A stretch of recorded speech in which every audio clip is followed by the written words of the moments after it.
Hello there, my name's Daryl. I am your critic.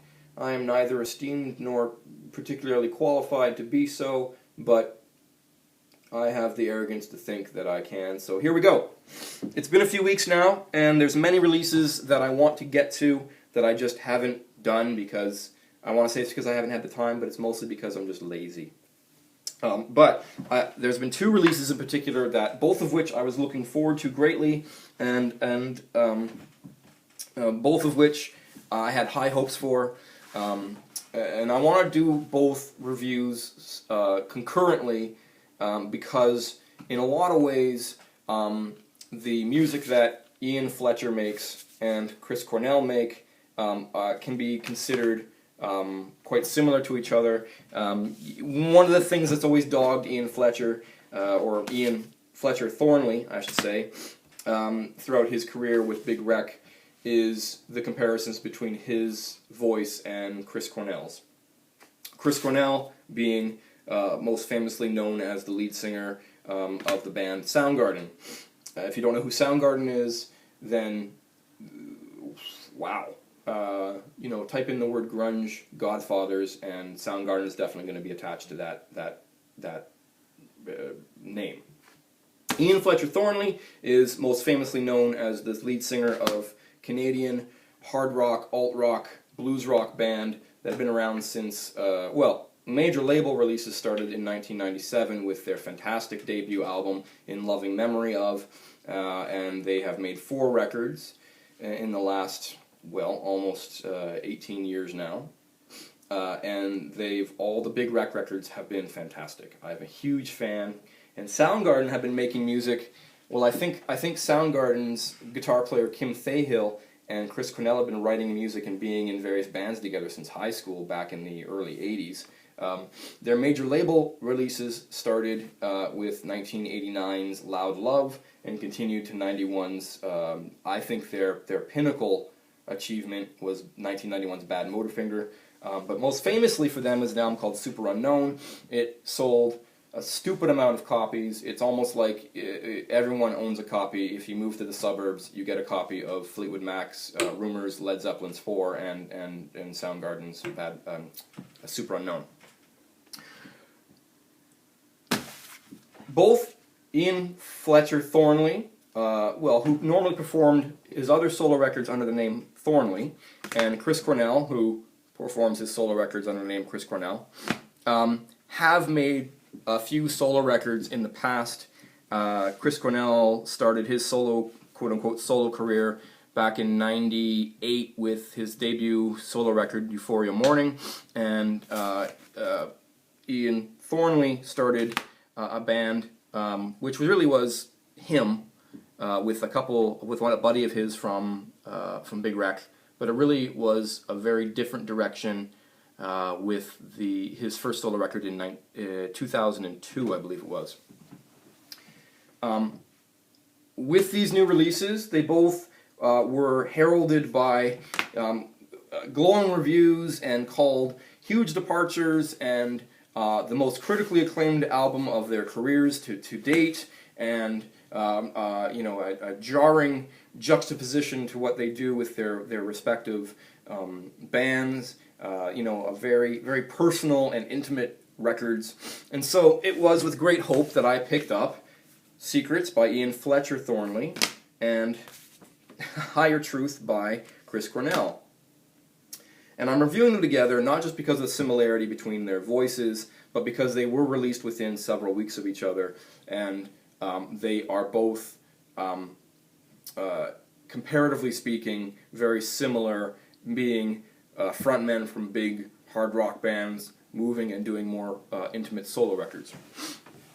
And that's not necessarily big news for Chris Cornell, whose, again, first solo record back in the late 90s was a big musical departure from the sludgy metal hard rock sound of Soundgarden to acoustic guitars and a little more heartfelt lyrics.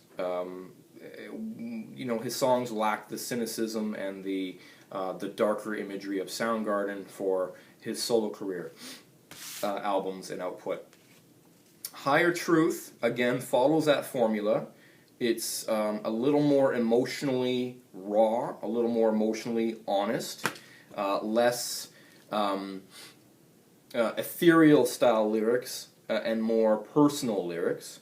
And again, the same with Ian Fletcher Thornley. Again, well, I mean, lyrically, Ian Thornley has always been, very, very honest in his lyrics, and quite often quite literal, more so than Chris Cornell with Soundgarden lyrics. But in this record, everyone was talking about how raw and how emotionally honest it was, and I'm saddened to report or opine that neither record strikes me as particularly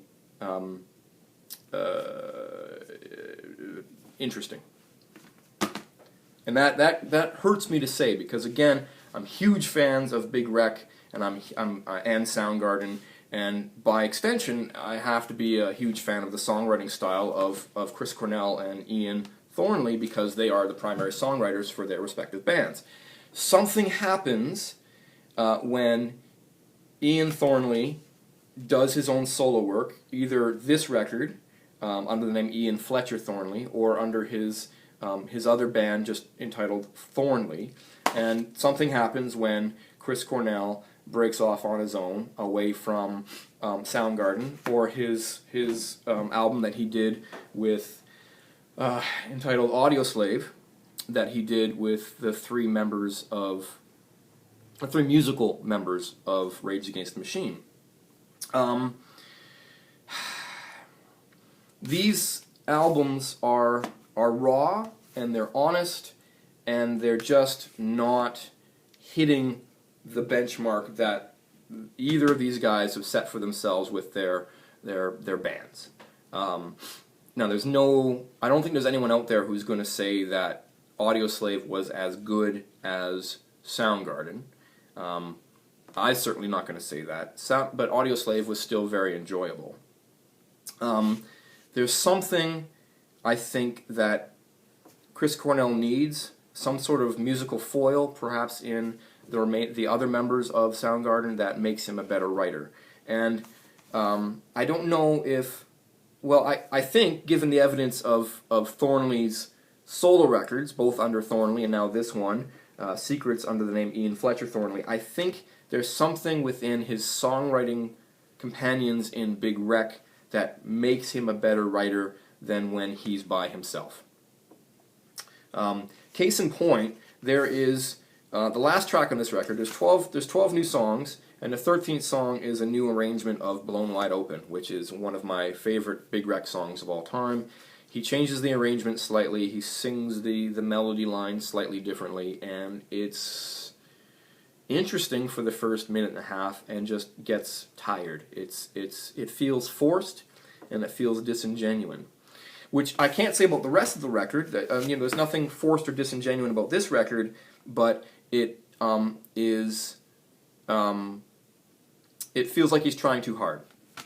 And again, with Chris Cornell's solo records, it always feels like he's trying too hard, which may be better stated into saying he's just better when he has the other members of Soundgarden to write with.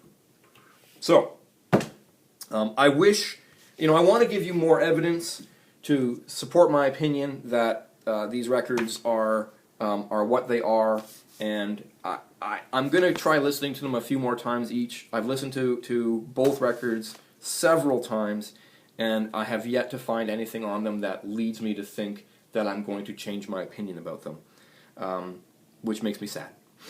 And it also makes me feel like a bit of a Luddite in a way, because I'm not able to go along with Chris Cornell and Ian Fletcher Thornley in this new phase of what they're trying to present musically. And it makes me feel like I'm being some sort of naysayer, just for the sake of being a naysayer. I like Soundgarden better. Rah, rah, rah. I like Big Wreck better. Those songs are better. You should make more songs like that. And I don't like people who do that. I don't begrudge musical artists or artists or filmmakers or any artists of any type, I don't begrudge them for wanting to try something new. I applaud them for wanting to try something new.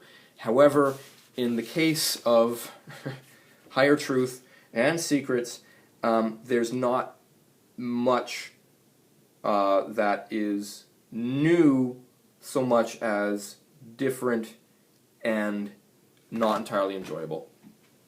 So, Higher Truth by Chris Cornell, Secrets by Ian Fletcher Thornley. Worth checking out, not necessarily worth spending the money on. Yeah, it hurts me to say. It does, because I want very much to support these guys in their careers, but I think if these records don't do well for them, I don't think they'll be hurting. So, my name's Daryl. I've been far too negative over the last 11 minutes than I care for. I like to give good reviews, or at least reviews where I have good things to say. I don't think I've ever given a good review. Like, subscribe, tell me what you think about these new records, tell me what you think about their previous solo records, and please, if you can present me with an argument to cause me to change my mind about these records, I wholeheartedly encourage you to do so. My name is Daryl, I've been your critic. Don't stop listening to music, don't stop trying new music, and don't put the blinders on and just listen to what you're used to. Oh, try new genres, try new styles. There's always something out there that might surprise you and catch your ear. Listen to music every day, and let music take you away. Be nice to each other.